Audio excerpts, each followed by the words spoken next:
Hello बच्चों, हमने previous lecture में वर्क एंड एनर्जी को देखा था, जिसमें हमारा लेक्चर नंबर 1 था, जिसमें हमने वर्क के पूरे कॉन्सेप्ट को क्लियर किया था। ये वाला हमारा लेक्चर नंबर 2 रहेगा, जिसमें हम एनर्जी के बारे में जानेंगे।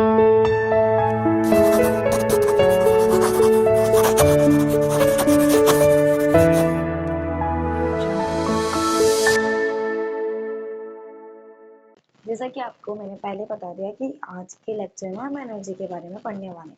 एनर्जी होता क्या है, पहले हम ये जान लें कि एनर्जी क्या होता है। देखिए, अगर कहीं भी ये वर्ड लिखा है आपका एनर्जी, एनर्जी मीन्स क्या होता है कि किसी भी वर्क करने की कैपेसिटी को आप बोलते हो एनर्जी। ठीक है, आप एनर्जी को डिफाइन कर सकते हो, it is the capacity to do work. ये क्या है, आपकी एक कैपेसिटी है, ये आपकी क्या है, टू डू वर्क। तो आप ये भी बोल सकते हो कि वर्क और एनर्जी सेम सेम हुआ, क्योंकि वर्क करने की कैपेसिटी को ही हम एनर्जी बोल रहे हैं। तो यहाँ हो जाएगा आपका work is equal to energy. Work और एनर्जी दोनों क्या है, हमारे सेम सेम है। अगर एनर्जी का लिखना पड़े, यूनिट क्या है, एनर्जी की यूनिट। लेक्चर नंबर 1 में हमने वर्क की सारी यूनिट्स पढ़ ली थी, हमें यहाँ एनर्जी की यूनिट बतानी है। तो पहले तो लिखो एनर्जी। यहाँ पता चल गया आपको, एनर्जी आपका वर्क के इक्वल है। इसकी यूनिट भी सेम टू सेम होगी, इसका मतलब इसकी दो यूनिट होगी, एक होगी आपकी एसआई, एक होगा आपका सीजीएस। एसआई यूनिट में एनर्जी को हम बोलते हैं जूल। क्या बोलते हैं, जूल। और सीजीएस यूनिट में आप बोलोगे एनर्जी को अर्ग। तो यहाँ हमने दो चीजें जानी। पहली चीज वर्क, एनर्जी क्या है, वर्क करने की कैपेसिटी को आप एनर्जी बोलते हो। आपका वर्क और एनर्जी दोनों सेम टू सेम हुआ। पहले चैप्टर में आपने पढ़ा है कि वर्क का यूनिट क्या होता है, वर्क का यूनिट जूल होता है और अर्ग होता है। तो सेम ऐसा यहाँ भी होगा, एनर्जी की एसआई यूनिट होगी आपका जूल और सीजीएस यूनिट होगा आपका अर्ग। हम पढ़ते हैं कि हमें एनर्जी कितने फॉर्म में मिलती है। आपने सुना heat energy, light energy, mechanical energy, chemical energy, ऐसी काफी टाइप्स की एनर्जियां हैं। तो मैं यहाँ लिख दूं कुछ टाइप्स की एनर्जी, जो आप देख लो। Types of energy. कौन कौन सी एनर्जी आपकी, जैसे आपका हुआ heat energy, light energy, third mechanical energy,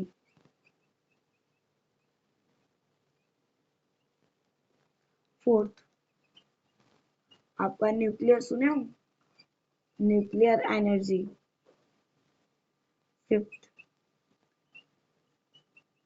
electromagnetic energy,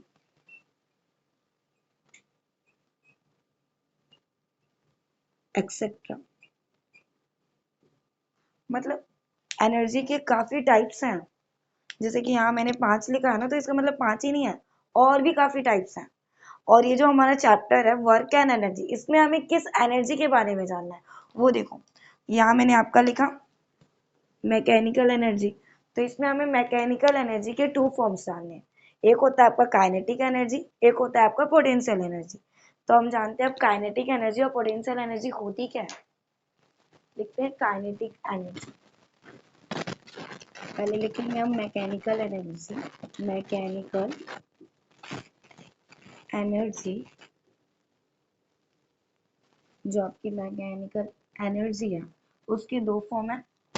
एक हो गया आपका काइनेटिक, काइनेटिक एनर्जी, और दूसरा है आपका पोटेंशियल एनर्जी। दूसरा क्या है आपका, पोटेंशियल एनर्जी। मैकेनिकल एनर्जी के 2 फॉर्म्स जो कि इस चैप्टर में पढ़ने, इससे रिलेटेड आपके काफी न्यूमेरिकल्स भी आएंगे। और ये जो आपका पर्टिकुलर है काइनेटिक एनर्जी, उससे हम बाय फॉर्मूला कैसे एक्सप्रेस करेंगे ये भी जानेंगे। तो आ जाते हैं, सबसे पहला हमारा काइनेटिक एनर्जी। लिखिए काइनेटिक एनर्जी।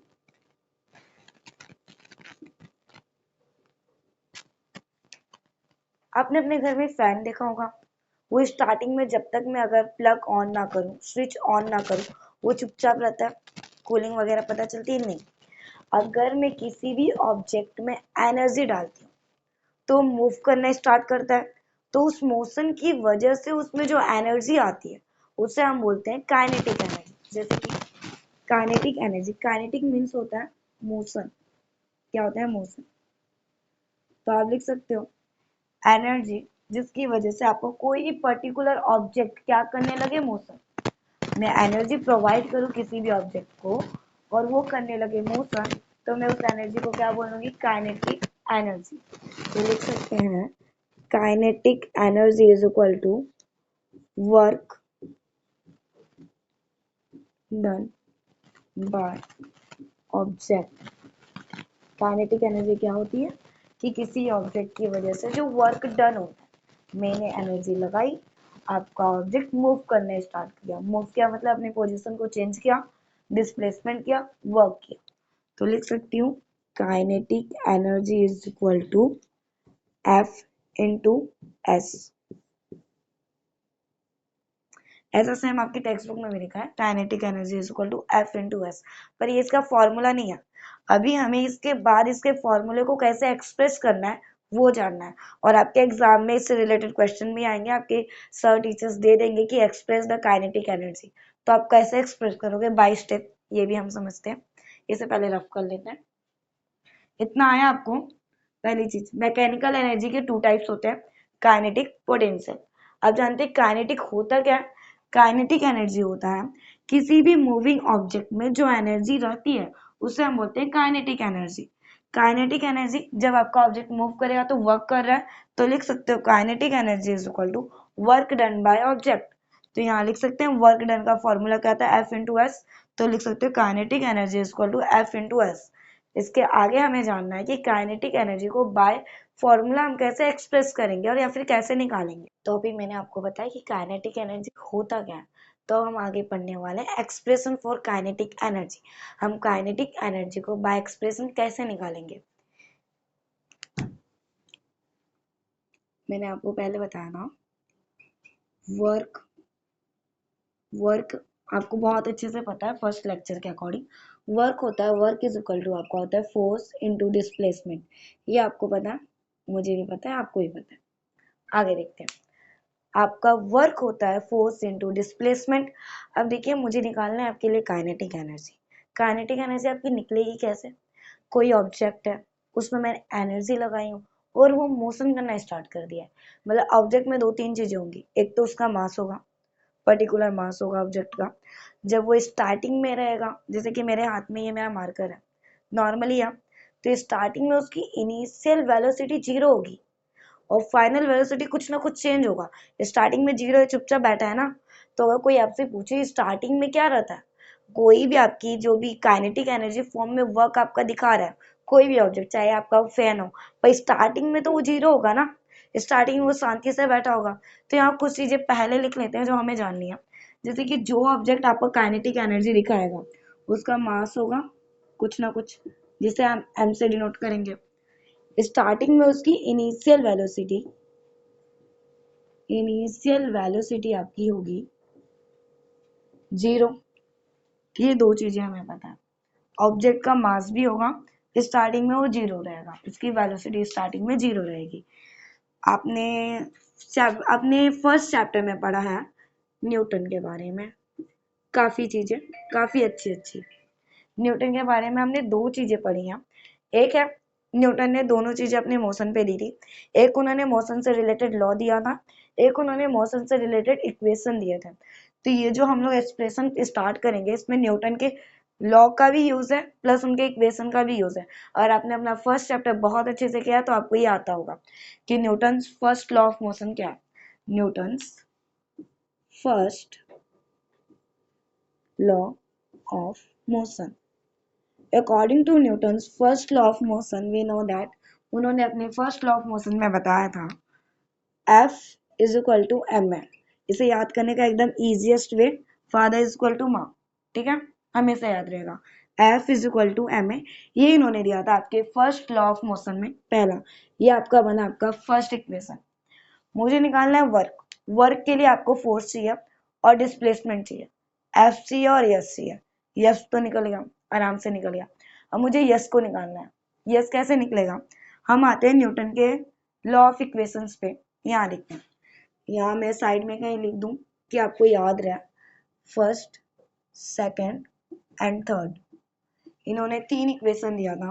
फर्स्ट है आपका v is equal to U plus A T, S is equal to U T plus half A T square, v square is equal to U square plus 2as। ऐसे 3 इन्होंने equation दिया था।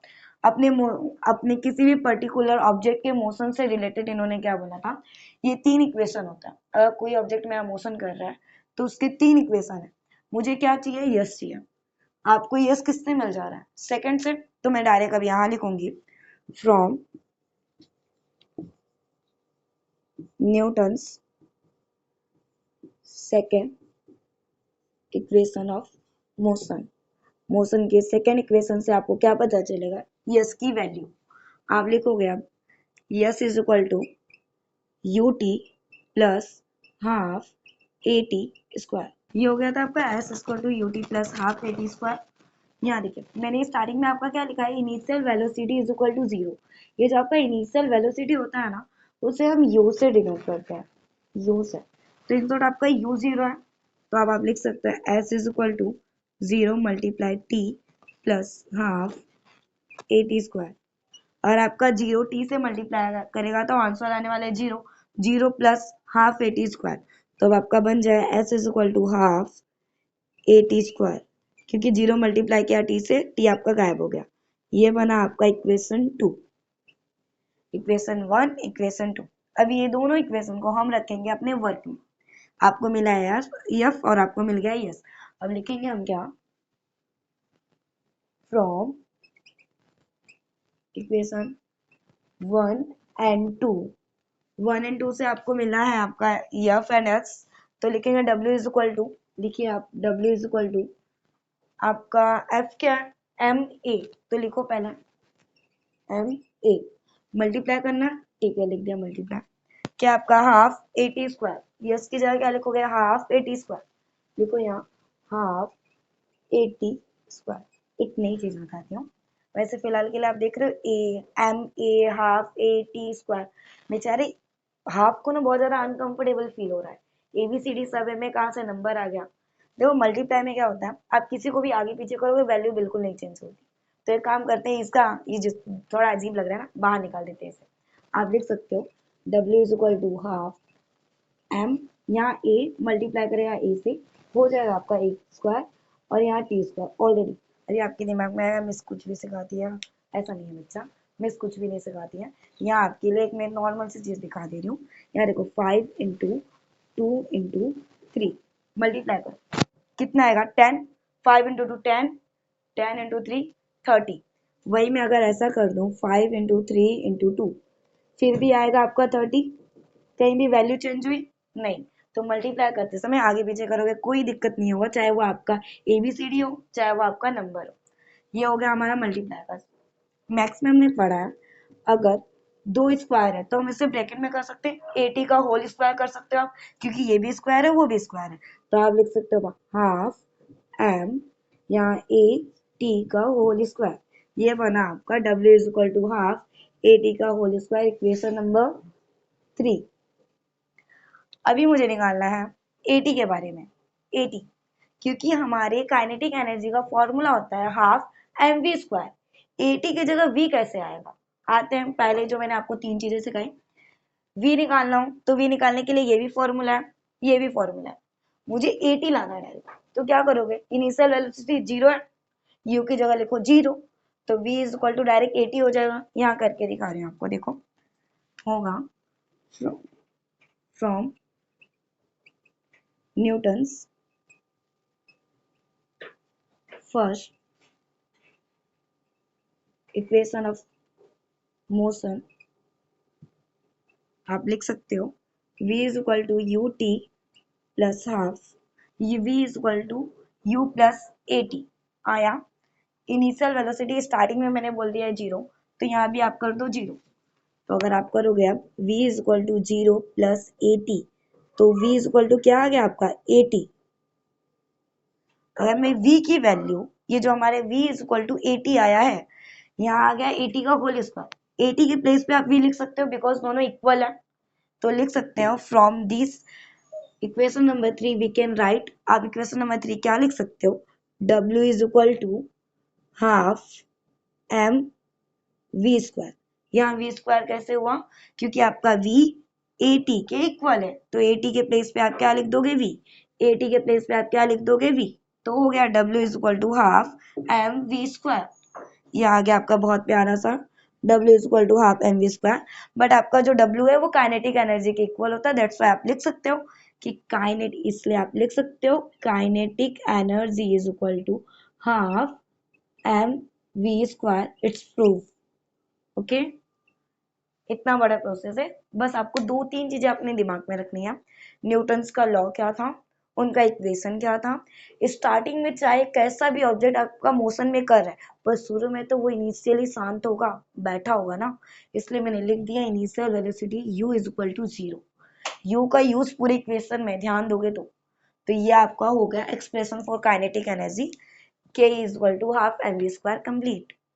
इससे पहले हमने kinetic energy के expression को पढ़ लिया था, जो कि था हाफ एम वी स्क्वायर। आज हम इसके आगे हम पढ़ने वाले हैं एक्सप्रेशन फॉर पोटेंशियल एनर्जी। पहले हम जानते हैं ये पोटेंशियल एनर्जी होती क्या, उसके बाद इसके बारे में देखें। ये देखिए पोटेंशियल एनर्जी, इसे डिफाइन करने का बस दो सबसे इजीएस्ट वर्ड है जो यूज करोगे आराम से हो जाएगा। क्या, जैसे कि ये मार्कर है बेचारा बहुत प्यारा सा, देखिए ये रुका हुआ है, ये इसका स्पेसिफिक स्टेट है या फिर इसकी एक पोजीशन है, रुका हुआ है पोजीशन है। तो पोटेंशियल एनर्जी को डिफाइन करने के बस दो वर्ड्स हैं, मोस्ट ऑफ इसे डायरेक्टली लिख देते हैं सब लोग, स्पेसिफिक स्टेट या फिर आप बोलोगे पोजीशन। मतलब कोई भी ऑब्जेक्ट अपने स्पेसिफिक स्टेट में है, ये बेचारा रुका हुआ है ना, तो इससे स्पेसिफिक स्टेट है ये रुकने का, तो इसमें कुछ ना कुछ एनर्जी पहले से ही स्टोर है जो इसे रुके रहने में मदद कर रही है।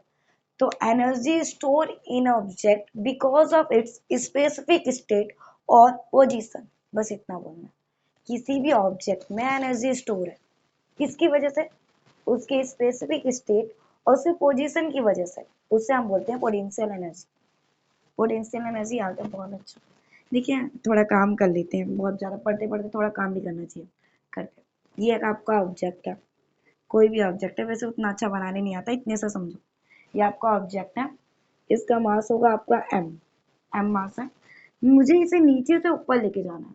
ठीक है, आपकी दीदी बोल रही भाई देखो ये है आपका कोई ऑब्जेक्ट, इसे ऊपर पहुंचा दे बच्चा। ठीक है भाई, बात मानी चाहिए ना, घर के बड़े। ऑब्जेक्ट को आप ऊपर से नीचे लेके, सॉरी नीचे से ऊपर लेके जा रहे हो, कोई हाइट होगी, वहां की हाइट होगी ना पहुंचा रहे हैं, और प्लस आपकी प्यारी सी ग्रेविटी जिसपे आप सब हो, ग्रेविटी, ये सारी चीजें एक्ट करेंगी। देखिए ऑब्जेक्ट है, उसे आपको नीचे से ऊपर लेके जाना है, ऊपर लेके जाना है इन शॉर्ट, कोई हाइट है और नीचे से ग्रेविटी उसे अट्रैक्ट करिए, ना जा ना जा, आ जा नीचे, छोड़ोगे तो तुरंत नीचे गिरेगा। तो ग्रेविटी कब तक एक्ट करेगी, जब तक उसे आप पकड़े हो अपने हाथों में, और जैसे आप अपने हाथों से छोड़े ग्रेविटी उसे बुला लेगी, आ जा। यहाँ देख लेते हैं एक्सप्रेशन निकालना हमें पोटेंशियल एनर्जी का। Potential energy is equal to, पहली तो ऑब्जेक्ट को ऊपर ले जाने के लिए हाइट और ग्रेविटी।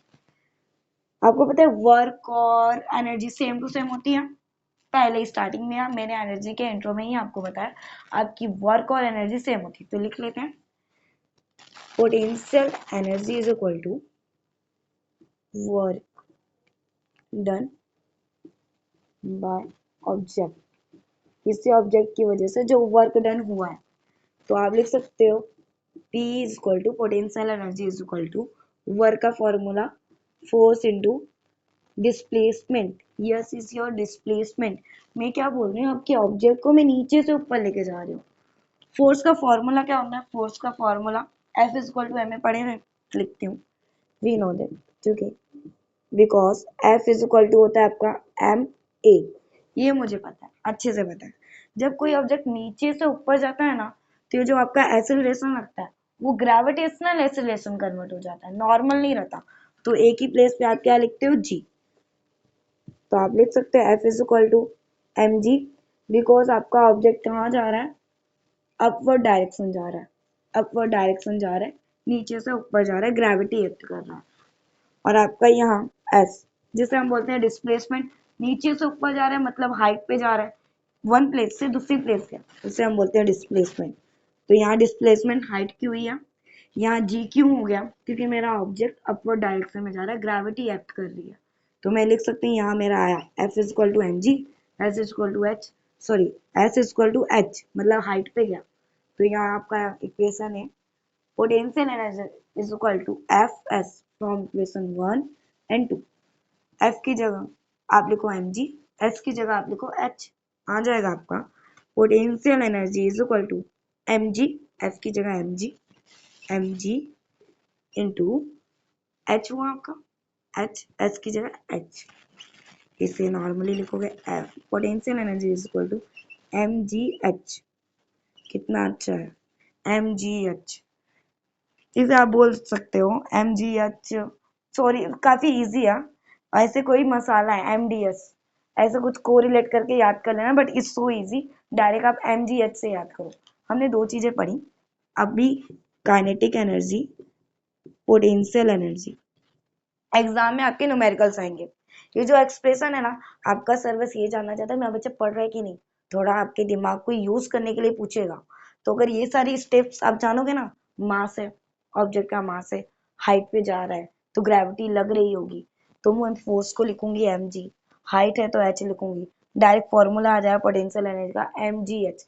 आपको पता है आपके घर में कुछ वाटर के टैंक होते हैं, घर के ऊपर रखे जाते हैं, तो उसके ऊपर भी ग्रेविटी लगती रहती है, बट वो उसके अंदर स्टोर है, अपने एक स्पेसिफिक स्टेट में पोजीशन में, इसलिए वो नीचे नहीं गिर रहा है। अगर उससे निकाल दोगे तुरंत नीचे आएगा, क्योंकि ग्रेविटी बुला रही है। ये दो चीजें पहले जानते हैं, काइनेटिक एनर्जी और पोटेंशियल एनर्जी। इसका जो फॉर्मूला मैंने अभी आपको बताया, काइनेटिक एनर्जी और पोटेंशियल एनर्जी का हमने एक्सप्रेशन निकाला, फॉर्मूला लिखो आप, हाफ एम वी स्क्वायर हो गया इसका, इसका हो गया एम जी एच। एग्जाम में आपके मास दे देगा, वेलोसिटी दे देगी, आपको काइनेटिक एनर्जी निकालना, इट्स इजी, फॉर्मूला रखो आ जाएगा। कभी कभी क्या देगा, पोटेंशियल एनर्जी दे दिया, मास दे दिया, पूछेगा हाइट, तो आप बोले मैं से जी, इस जी का क्या करें, इस जी का ये करो जी, इस जी की वैल्यू कांस्टेंट होती है 9.8। आपको हमेशा जी की जगह क्या लिखना है, 9.8। इसे याद कर लो, रट्टा मार लो, लिख लो नोट्स में, बहुत इंपॉर्टेंट है। अगर एग्जाम में आ गया जी, और कभी टीचर देता भी नहीं कि डायरेक्ट दे देगा पोटेंशियल एनर्जी है, मास इतना, हाइट बताओ, तो भाई मैंने काइनेटिक एनर्जी लिख दिया, मास भी लिख दिया, हाइट निकालने के लिए एक और चाहिए ना आपको, क्योंकि कोई तीन दिया है तो ही चौथे की वैल्यू निकलेगी, दो के साथ में कैसे निकालोगे आप, तो ये आपको यहाँ आना चाहिए। तो इसे ऐसे as a note point, star point बना के रख लो, जी की वैल्यू होती है 9.8। इसी के साथ हमारी काइनेटिक एनर्जी और पोटेंशियल एनर्जी यहाँ खत्म होती है। इससे पहले हमने काइनेटिक एनर्जी और पोटेंशियल एनर्जी के बारे में हमने जान लिया था। ये जो हमारा नया टॉपिक है, इसमें क्या बताया गया, ट्रांसफॉर्मेशन ऑफ एनर्जी। आपकी टेक्स्ट बुक में ऐसा सेम टू सेम ड्राइंग दिया है, जिससे हमें समझना है कि आखिर ये बताना क्या चाहता है आपको। देखिए यहाँ लिखा है ना आपका इलेक्ट्रिकल एनर्जी, इलेक्ट्रिकल एनर्जी अलग अलग फॉर्म में कन्वर्ट हो रहा है, कभी वो हीट बन रहा है, कभी साउंड, कभी केमिकल, कभी आपकी लाइट एंड कभी आपका मैकेनिकल। चलो एक एक को लाइन वाइज जानते हैं। आपका इलेक्ट्रिकल एनर्जी हीटर में गया, बन गया आपका heat energy, electrical energy heater में गया, हीट एनर्जी बन गया। पानी गर्म हो जाता है तुरंत, आप ऑन करते हो अपने हीटर को, पानी गर्म हो जाता है, मतलब हीट एनर्जी हो गया। हीट एनर्जी एक थर्मोकपल एक डिवाइस है, थर्मोकपल एक डिवाइस है जिसके अंदर आता है, तो वो क्या बनाता है उसे, इलेक्ट्रिकल एनर्जी में। अब सेकंड चीज हमें जानना है, जो आपका इलेक्ट्रिकल एनर्जी होता है वो लाउड स्पीकर में आता है, कहाँ आता है, लाउड स्पीकर में आता है, तो आपको क्या देता है, साउंड एनर्जी। आपने सुना है बहुत सारी तेज तेज आवाजें जो कि लाउड स्पीकर से हमें सुनने को मिलती हैं। अब आपका साउंड एनर्जी जो है, यहाँ साउंड एनर्जी वो जाता है माइक्रोफोन में, कहाँ जाता है, माइक्रोफोन में, और माइक्रोफोन से उसका कन्वर्ट होता है वो आपके इलेक्ट्रिकल एनर्जी में। थर्ड है आपका केमिकल एनर्जी, क्लास 8 में हम लोग सेल के बारे में काफ़ी चीज़ें जाने कि प्राइमरी क्या होता है, सेकेंडरी क्या होता है। यहाँ मैं कन्वर्जन आपको बता रही हूँ कि जैसे कि अगर मेरे पास इलेक्ट्रिकल एनर्जी है, मैंने उसे कौन से सेल में डाला है, सेकेंडरी सेल में। इलेक्ट्रिकल एनर्जी को यदि आप सेकेंडरी सेल में डालोगे तो आपको प्रोवाइड करता है केमिकल एनर्जी। हमारे पास केमिकल एनर्जी बहुत सारी है, मुझे उससे बताना है इलेक्ट्रिकल एनर्जी कैसे बनेगा। तो केमिकल एनर्जी को मैं क्या करूंगी, प्राइमरी सेल में डालूंगी। जब मैं केमिकल एनर्जी को प्राइमरी सेल में डाल दूंगी तो आपका बन जाता है इलेक्ट्रिकल एनर्जी। आते हैं हम अपने लाइट एनर्जी पे। ये लाइट एनर्जी बनती कैसे है, आपने देखा है जब आप इलेक्ट्रिसिटी मतलब इलेक्ट्रिकल एनर्जी जो कि हमारे इलेक्ट्रिक बोर्ड्स वगैरह होते हैं उनका प्लग ऑन करते हो तो लाइट्स ऑन हो जाती हैं। तो इलेक्ट्रिकल एनर्जी अगर इलेक्ट्रिक लैंप में आती है तो आपको मिलती है लाइट एनर्जी। और जो आपकी लाइट एनर्जी होती है जो कि हमें सन से ये सारी चीज़ों से मिलती है, तो लाइट एनर्जी सोलार सेल्स या फिर आपको सोलार सेल्स या फिर आपको फोटो इलेक्ट्रिक सेल्स में जाती हैं तो कन्वर्ट हो जाती हैं आपके इलेक्ट्रिकल एनर्जी में। बचा हुआ है आपका मैकेनिकल एनर्जी। मैकेनिकल एनर्जी होता क्या, मशीन्स वर्क करती हैं ना, उन्हें हम बोल सकते हैं मैकेनिकल एनर्जी। मैकेनिकल एनर्जी अगर हम जनरेटर में डालते हैं, देखा जनरेटर को बहुत ज़्यादा तेजी से चालू करते हो, जनरेटर ऑन होता है, देन आपको मिलने लगती है इलेक्ट्रिसिटी। तो अगर मैंने मैकेनिकल एनर्जी को डाला है जनरेटर में तो प्रोवाइड करती है आपको इलेक्ट्रिकल एनर्जी। और इलेक्ट्रिकल एनर्जी को अगर मैंने डाल दिया फैंस वगैरह में तो ये आपको क्या देती है, मैकेनिकल एनर्जी। यहाँ थोड़ा एरो का मिस्टेक है, उसे हम ठीक कर लेते हैं कैसे। देखिए मैकेनिकल एनर्जी जनरेटर में गया, जनरेटर को बहुत ज़्यादा तेजी से स्टार्ट किया तो क्या मिलती है, इलेक्ट्रिसिटी। तो मैकेनिकल एनर्जी जनरेटर में जाता है तो आपको क्या मिलती है, इलेक्ट्रिकल एनर्जी। और आपकी इलेक्ट्रिकल एनर्जी फैंस वगैरह होती है, फैन को ऑन किया तो मूव करने लगती है, मशीन की तरह वर्क करने लगते हैं। तो इलेक्ट्रिकल एनर्जी अगर मैं किसी इंजन में डालूं या फिर मैं किसी फैन में डालती हूँ तो आपको प्रोवाइड करती है मैकेनिकल एनर्जी। इससे पहले मैंने आप लोग को ट्रांसफॉर्मेशन ऑफ एनर्जी समझाया जिसमें आपको क्या दिमाग में आया कि एक फॉर्म से दूसरे फॉर्म में आपकी एनर्जी ट्रांसफर हो रही है। तो यहाँ उससे रिलेटेड हमें एक लॉ जानना है, law of conservation of energy. What do you mean by law of conservation of energy. यहाँ मैंने उसका पूरा डेफिनेशन लिखा है, उसे हम लोग ध्यान से देखते हैं। क्या लिखा है, energy can neither be created nor be destroy. मतलब आप एनर्जी को ना ही कभी क्रिएट कर सकते हो ना उसे आप कभी डिस्ट्रॉय कर सकते हो। It can be convert from one form to another. मतलब एनर्जी को ना क्रिएट किया जा सकता है ना ही उसे डिस्ट्रॉय किया जा सकता है। तो अभी मैंने क्या बताया आपको, एनर्जी को ना आप क्रिएट कर सकते हो ना ही उसे डिस्ट्रॉय कर सकते हो, मतलब ना बन रही है ना डिस्ट्रॉय हो रही है, कुछ भी नहीं हो रहा है।